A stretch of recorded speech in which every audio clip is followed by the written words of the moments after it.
1:30 de la tarde en Bogotá, momento de continuar revisando los hechos que son noticia en el mundo ahora de France 24. Soy Valentina Torres Sánchez, vamos con los titulares. Francia venderá hasta 100 aviones de combate Rafale a Ucrania en los próximos 10 años. Este fue parte del acuerdo entre los presidentes Emmanuel Macron y Volodymyr Zelensky, que también anunciaron un contrato por más de $550 millones en nuevos equipos ferroviarios. Naciones Unidas rechazó la condena a pena de muerte contra la ex primera ministra de Bangladesh, Sheikh Hasina, aunque reconoció la importancia de la sentencia para las víctimas. India, país donde Hasina permanece exiliada, reiteró su compromiso con el pedido de DACA para la extradición. El Consejo de Seguridad de Naciones Unidas vota este lunes una resolución que busca fortalecer el plan de alto el fuego en Gaza, un documento que está basado en el plan de 20 puntos presentado por Estados Unidos y contempla, entre otros, esa llamada Junta de Paz para administrar el enclave. Tenemos reporte. En Contexto analizamos las acusaciones que llevaron a un tribunal de Bangladesh a sentenciar a pena de muerte a la ex primera ministra Sheikh Hasina. Con nuestro compañero Patricio Peralta revisaremos otros casos de pena capital y cuál es el futuro que le depara al país asiático.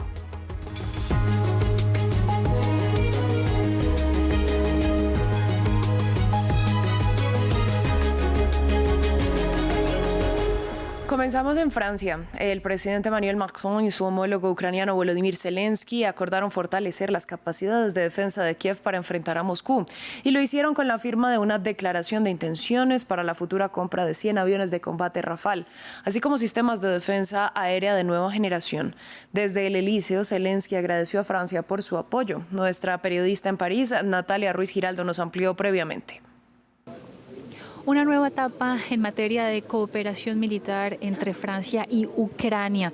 Una nueva etapa que comenzó con esta nueva visita, la novena ya desde el comienzo de la guerra, del presidente Volodymyr Zelensky a Francia, quien fue recibido hoy en la base militar de Villacoublay por el presidente Emmanuel Macron. Justamente allí firmaron una carta de intención de lo que va a ser esa nueva cooperación estratégica, cooperación militar. Dieron más detalles acerca de todo esto aquí en el Palacio del Elíseo en una conferencia de prensa conjunta. Emmanuel Macron explicó que lo que ha quedado firmado pues es la compra, por ejemplo, de 100 aviones Rafale, 100 aviones de caza que son de fabricación francesa, también con la posibilidad de adquirir sistemas antidrones SAMPET que serán entregados para unos 2027. Esa es la nueva generación de este tipo de armamentos. Y mientras tanto, Francia también, de aquí a finales de año y por los próximos 3 años, continuará también entregando cierto armamento a Ucrania, como por ejemplo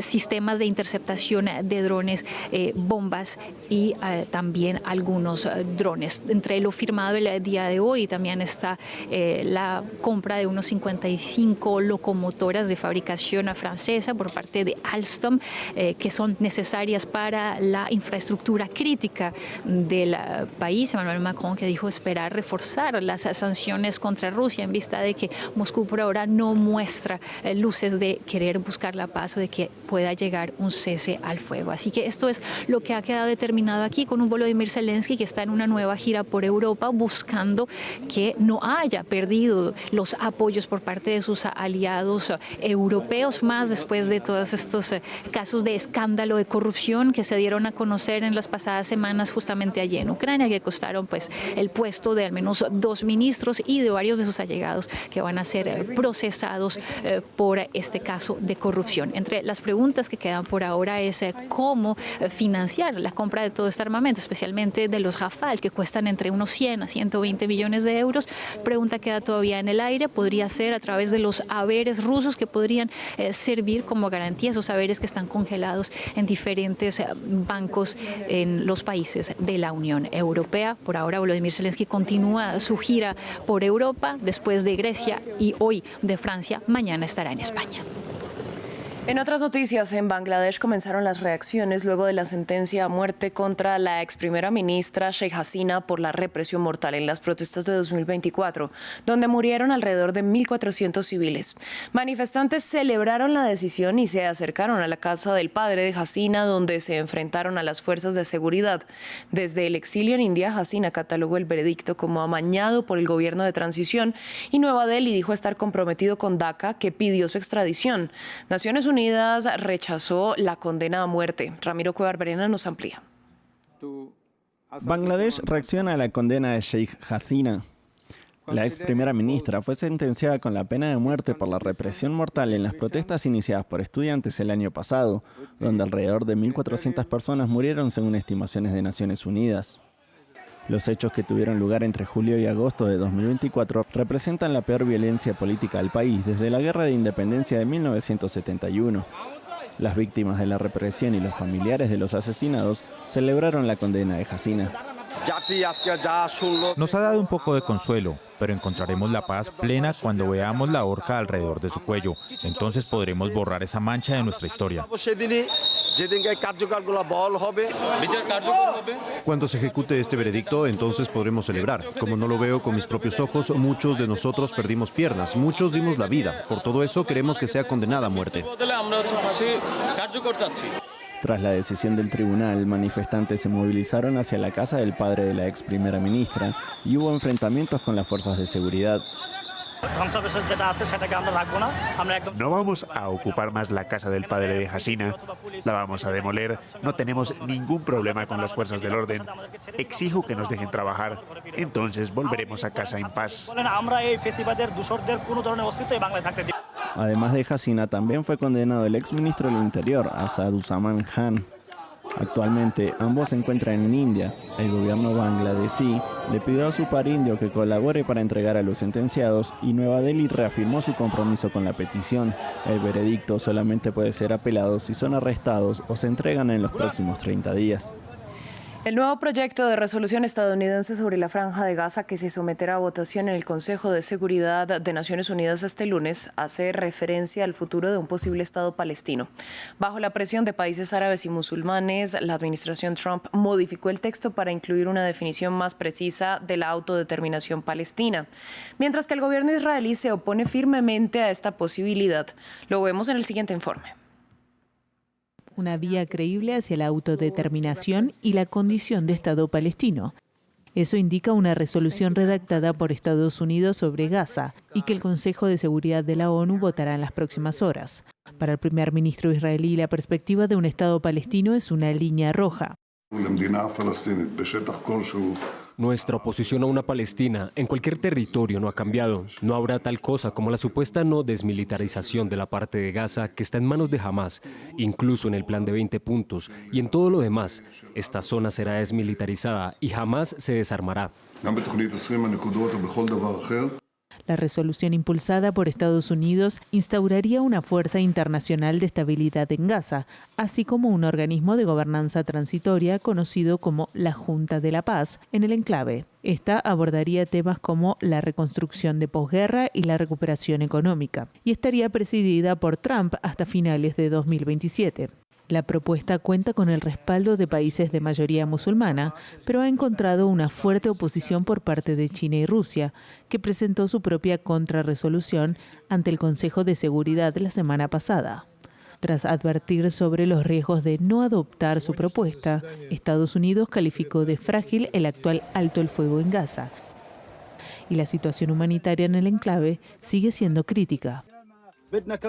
Necesitamos ropa, comida y agua. Nos estamos muriendo y sufriendo cada día y cada hora. Desde que entró en vigor el alto el fuego el 10 de octubre, el Ministerio de Salud del enclave informó que más de 600 personas han resultado heridas y cerca de 200 han muerto. Vamos ahora a Chile, donde continúan las reacciones tras el paso a segunda vuelta de la izquierdista Janet Jara y el ultraderechista José Antonio Kast. Los candidatos que disputarán el balotaje ya comenzaron a mover sus fichas de cara al 14 de diciembre. Sobre el día después de la elección nos reportó nuestro enviado especial a la capital chilena, Martín Gripo.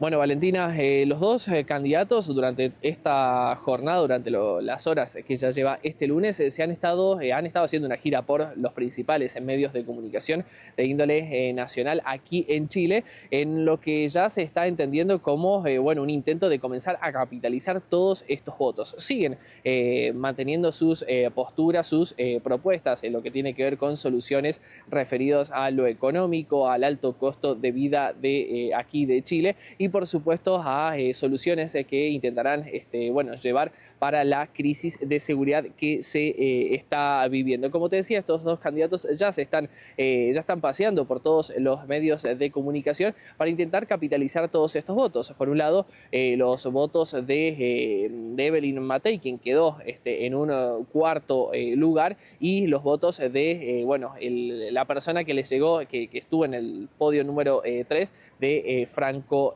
Parisi. Así que están comenzando con esta campaña que durará poco menos de un mes. Donald Trump cambió de opinión con respecto al caso Epstein. El presidente de Estados Unidos exigió la publicación de todos los archivos relacionados con el delincuente sexual infantil, a pesar de que anteriormente había intentado bloquear dicha medida. El nuevo punto de vista de Trump llega después de fuertes presiones dentro del Partido Republicano y sus seguidores para que se publique el acervo del caso Epstein. Más detalles en este informe. Ante la creciente presión dentro de su propio partido, Donald Trump ha dado marcha atrás. El presidente de Estados Unidos afirmó que todos los archivos relacionados con Jeffrey Epstein deberían hacerse públicos después de haber intentado previamente bloquear la medida. Los republicanos de la Cámara de Representantes deberían votar a favor de la publicación de los archivos de Epstein, porque no tenemos nada que ocultar y es hora de dejar atrás este engaño demócrata perpetrado por lunáticos de la izquierda radical para desviar la atención del gran éxito del Partido Republicano, incluyendo nuestra reciente victoria sobre el shutdown demócrata. El asunto se someterá a votación en la Cámara de Representantes esta semana, donde se espera su aprobación antes de pasar por el Senado. El proyecto de ley obligaría al Departamento de Justicia a divulgar toda la información que posee sobre el delincuente sexual condenado. La decisión ocurre días después de que los demócratas publicaran nuevos correos electrónicos de Epstein que indican que Trump estaba al tanto de los crímenes del traficante sexual antes de su condena. El republicano y presidente de la Cámara de Representantes, Mike Johnson, declaró que a Trump no le preocupa qué más se pueda divulgar. El presidente Trump no tiene nada que ver con esto, no le preocupa. Hablo con él constantemente, no tiene nada que ver con el asunto. Trump ya había intentado sofocar las peticiones de total transparencia de su propio partido, aunque algunas seguidoras como la representante Marjorie Greene persisten en sus exigencias. Es por las víctimas. Estas mujeres han estado esperando durante décadas y el pueblo estadounidense lo ha exigido. Por lo tanto, el pueblo estadounidense merece ver transparencia por parte de su gobierno. Mientras tanto, en lo que parece un desvío de la atención de su propia implicación en los archivos, Donald Trump ha pedido al Departamento de Justicia que investigue los presuntos vínculos de Epstein con demócratas de alto perfil, incluyendo a Bill Clinton y al exsecretario del Tesoro, Larry Summers. También en Estados Unidos, un juez informó que hubo evidencia de mala conducta gubernamental en la acusación penal contra el exdirector del FBI, James Comey. El señalamiento indica que el fiscal afín al presidente Donald Trump, encargado de la acusación penal, habría incurrido en declaraciones erróneas, entre otros errores graves de investigación. El juez, por lo tanto, ordenó que las pruebas del gran jurado en el caso sean entregadas a la defensa de Comey. En España, el presidente en funciones de la Generalitat Valenciana, Carlos Mazón, compareció este lunes ante la Comisión de Investigación sobre la DANA. En sus primeras declaraciones aseguró que no contestó a las llamadas que le hizo la exconsejera del Interior, Salomé Pradas, al momento de la catástrofe porque tenía su teléfono celular en la mochila o estaba haciendo otras llamadas. Esto luego de que la semana pasada familiares de las 229 víctimas lo acusaron frente a la misma comisión de ser el responsable de las muertes. Usted es un inútil, usted es un mentiroso, gracias, usted es un incapaz, señor Rufián. Usted es un miserable, Silencio. Usted es un homicida, gracias. Y usted es un psicópata. Tiene que acabar. Y ojalá pague con cárcel todo lo que ha hecho. Estar diciendo cosas que yo no estoy diciendo. Yo lo que le estoy diciendo es que puedo no haber escuchado una llamada, pero estuve en contacto y estuve proactivamente, estar ausente con entre las 5 y las 8, 16, 17 o 18 llamadas para ir sabiendo la evolución, para buscar la información de cómo van las cosas, no me parece ni estar ausente ni tener ningún tipo de falta de responsabilidad. Ahora, si usted lo que quiere trasladar es que pudo haber más víctimas, que pudo haber más daños en función de la ubicación geográfica desde donde yo podía hacer las llamadas, a mí eso sí que me parece un insulto a las víctimas. Finalizamos con información deportiva porque tras casi 2 años y medio el Barcelona regresa a su estadio. El club informó que recibió la autorización para enfrentar el próximo fin de semana al Athletic Club de Bilbao en el Camp Nou. Tras las reformas finales está previsto que el estadio de la capital catalana tenga una capacidad de unos 105.000 asientos. Continuamos con En Contexto.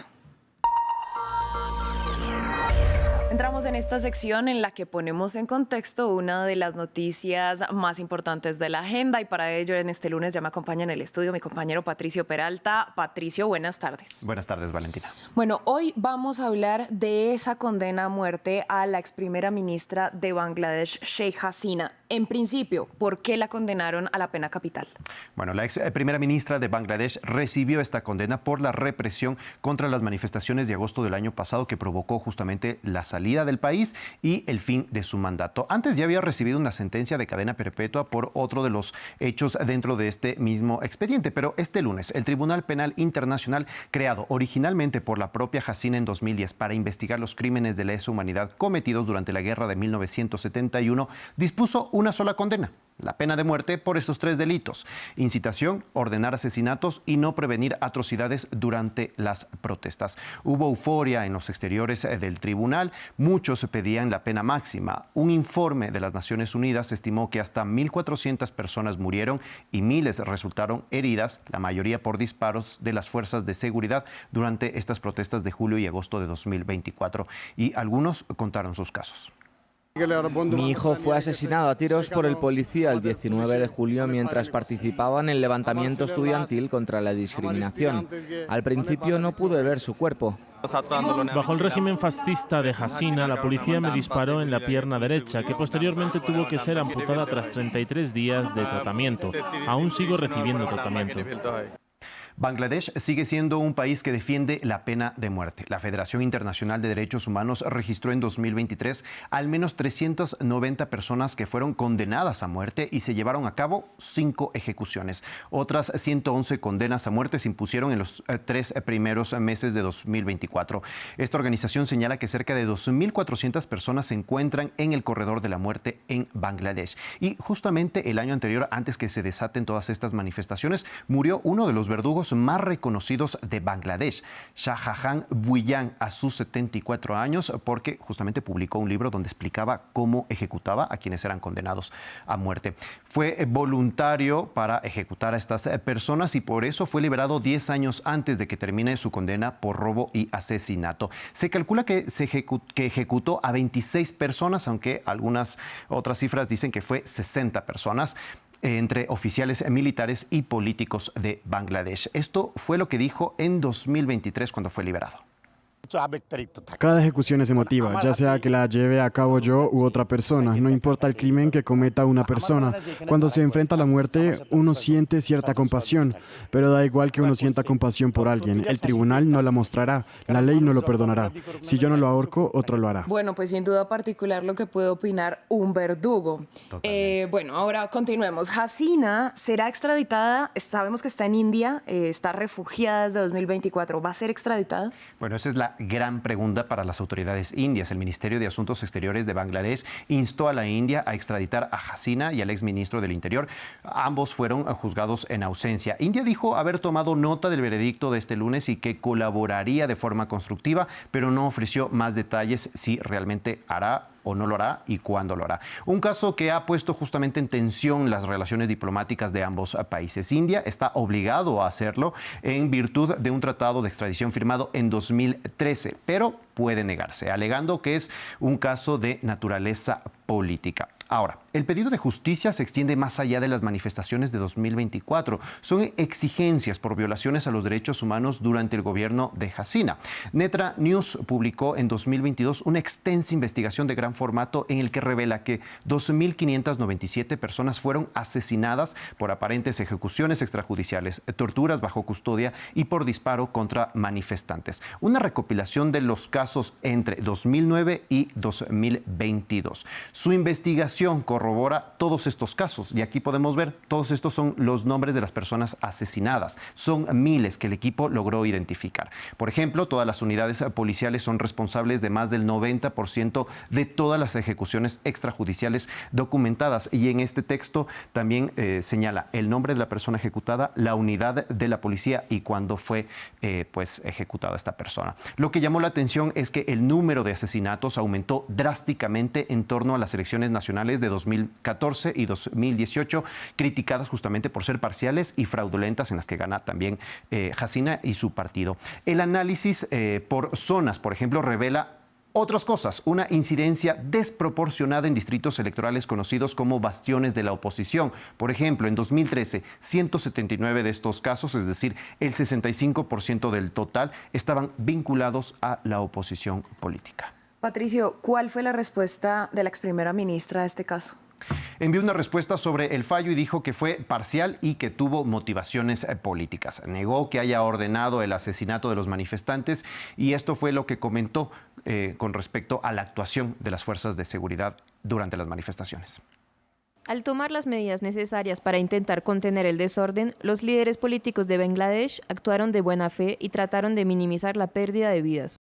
Bueno, a muchos les sorprende que se hayan tomado estas medidas desde el gobierno de Hasina cuando ella vivió la represión de un régimen. Su padre, Sheikh Mujib Rahman, el primer líder de Bangladesh independiente, fue asesinado en un golpe militar. Un grupo de oficiales del ejército irrumpió en la casa de la familia y mató a sus padres, a otros 3 hermanos y al personal doméstico. En total, 18 personas murieron.